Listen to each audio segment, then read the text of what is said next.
Hola a todos, en este podcast vamos a conversar acerca de el Sanedrín. ¿Qué fue el Sanedrín? ¿A qué hacemos referencia cuando hablamos del Sanedrín?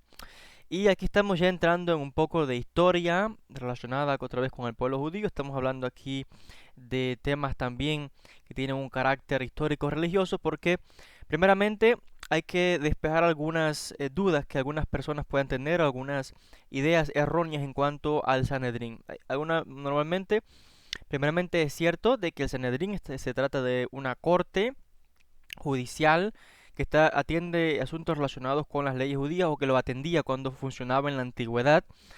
Y hay en este caso, una especie de mito, si pudiéramos decirlo así, donde normalmente se piensa en el Sanedrín que funcionaba en el templo y se piensa que es la única corte que había, pero es todo lo contrario. De hecho, en la antigüedad, en Judea, por toda Judea, habían cortes jurídicas, que por supuesto los jueces, en este caso eran todos sabios del pueblo, rabinos, y hay que decir de que tenían en este caso el poder judicial, eran expertos en las leyes, y cada una de estas cortes locales tenía un máximo de 23 jueces.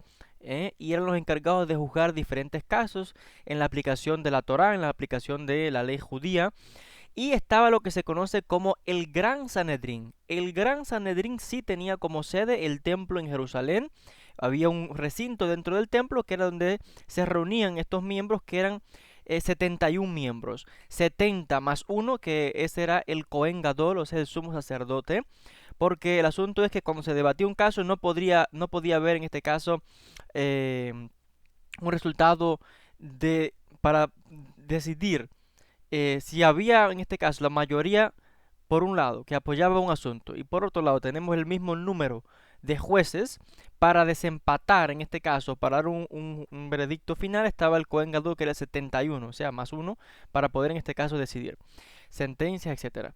Por tanto, esto se conoce como el Gran Sanedrín. Este sí, recordemos los Sanedrines locales tenían 23 jueces, el Gran Sanedrín 71.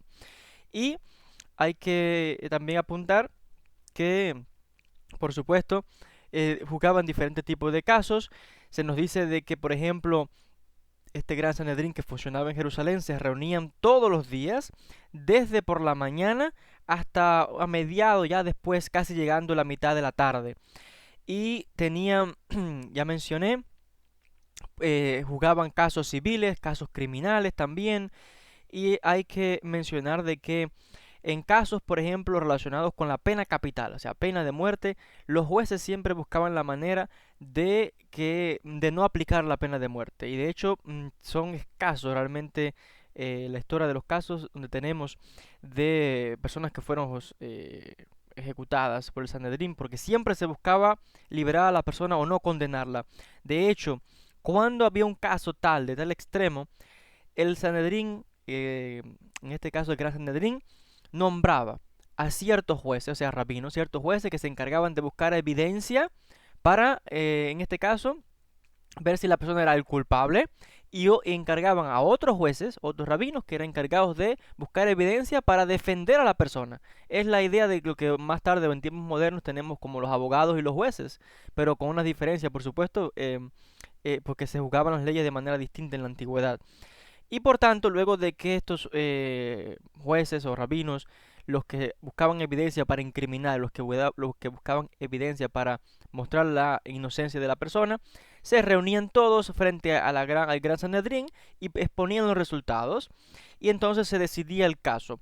Si por alguna razón se nos dicen las leyes, si por alguna razón, de forma unánime, todos estaban de acuerdo que debía aplicarse la pena capital, en ese caso la ley decía que no se podía aplicar. ¿Por qué no? Aun cuando parecía que todos los jueces estaban de acuerdo. ¿Por qué no? Porque eso, de acuerdo al mismo reglamento, indicaba, podría ser que los jueces no estaban haciendo su trabajo. O sea, si, podría ser quizás, nadie sabe, estamos hablando de naturaleza también humana. Si a alguien le pesaba hacer la investigación, decía, bueno, ¿para qué voy a investigar? Si se sabe que este fue un criminal, pues a condenarlo. No, para asegurarse que todo el mundo o que el caso se había investigado realmente, que había evidencia suficiente, no se podía aceptar un veredicto como tal y de hecho si se hacía un juicio y más de 37 miembros votaban entonces a favor de la pena capital, ahí sí se podía aplicar. Y es interesante, son leyes un poco que quizás sean difíciles de comprender en el tiempo moderno. Además, tomaría muchísimo más vídeos de explicación de estas leyes. Hay que comprender y no podemos juzgar un sistema judicial del que no tenemos, en este caso no somos expertos. Yo no soy experto en ley judía y me imagino que la mayoría de los que escuchan este podcast tampoco. Por tanto, a veces para comprender las sentencias y leyes hay que realmente conocer sobre estos temas y especialmente también tener la mentalidad de aquel mundo antiguo. En resumen, el hecho es que siempre se trataba de no aplicar la pena de muerte y de hecho se buscaba la manera de exonerar a la persona o de que se pagase, ¿no? De alguna manera los daños que hubiese cometido, porque tampoco todo el tiempo es que eran crímenes todo el tiempo, sino que podía haber otros casos que se juzgaban en las cortes locales, donde se reunían normalmente estos 23 jueces, y cuando era un caso extremo tal, era que se llevaba al Gran Sanedrín. Normalmente se juzgaban con los jueces locales. Ahora, se dice que cuando los jueces se reunían para votar en un caso de pena capital, estaba prohibido probar comida y prohibido probar cualquier licor.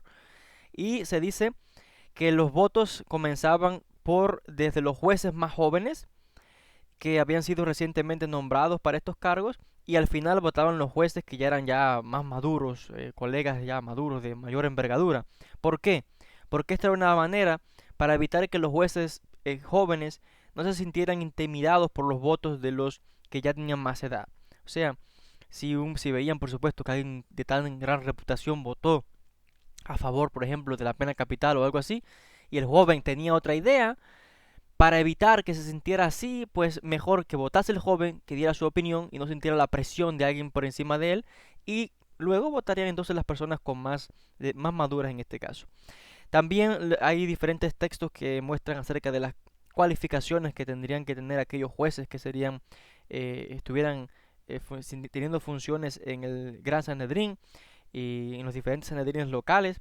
Tenían que ser personas bien versadas en la Torá, tenían que ser además conocedores de las ciencias, lo que incluía las matemáticas y la medicina. Tenían que además ser expertos en idiomas, porque el Sanedrín no podía disponer de intérpretes que viniera a interpretarle a alguien que hablase otra lengua para ellos poder dictar un caso. No, tenían que ellos conocer el lenguaje, por tanto estos jueces sabían muchos idiomas para poder comunicarse con el acusado directamente, sin tener que tener ningún intermediario.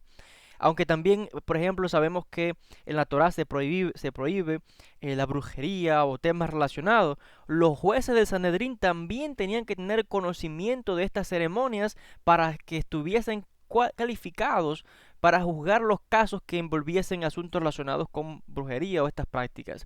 Por tanto, estamos viendo que también no se permitía que los hombres fuesen tan ancianos o que fuesen eunucos para estas cortes, porque se temía de que estas personas podían no tener la suficiente, en este caso, vamos a decir, ternura o compasión, simpatía para con la persona, en el caso de los eunucos, o por ejemplo en el caso de que tampoco se permitía que un hombre, por ejemplo, que no tuviese hijos, no se le permitía tampoco que sirviese como rabino en una corte. ¿Por qué?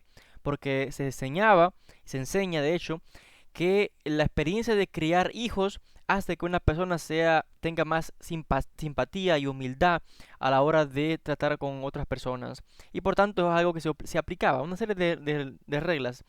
Tenemos también que el gran rabino, Rabbi Moshe ben Maimón, Musa ibn Maimun, como también se le conocía, Maimónides, más tarde codificó estas leyes en su obra Mishneh Torah y agregó una serie de cualificaciones a la hora de nombrar a los jueces en las cortes judías. Por ejemplo, Maimónides agregó que la persona tenía que ser sabia, que tenía que ser humilde, que tenía que tener temor de Dios, que tenía que tener odio hacia la ganancia de soborno. ¿Ve? En este caso, odiar este tipo de prácticas de corrupción o de soborno, algo intolerable. Tenía que ser amador de la verdad, tenía que amar al prójimo y tener buena reputación. Entonces estamos viendo una serie de requisitos que deberían de cumplir los jueces tanto en el pasado como en el presente, aunque no hay Sanedrín, pero sí hay jueces, lo que se llama Shoftim hoy día que se encargan de juzgar los diferentes Bet Din o Batei Din, las cortes judías hasta este mismo día, que funcionan para determinar los asuntos de las comunidades. Tenemos que luego de que el templo se destruye en el año 70, el Sanedrín tuvo que se volvió a establecer en Yavne. Y luego de la fallida rebelión de Bar Kokhba contra el poder de los romanos, tenemos que el Sanedrín funcionaba en diferentes ciudades de Galilea, del Galil.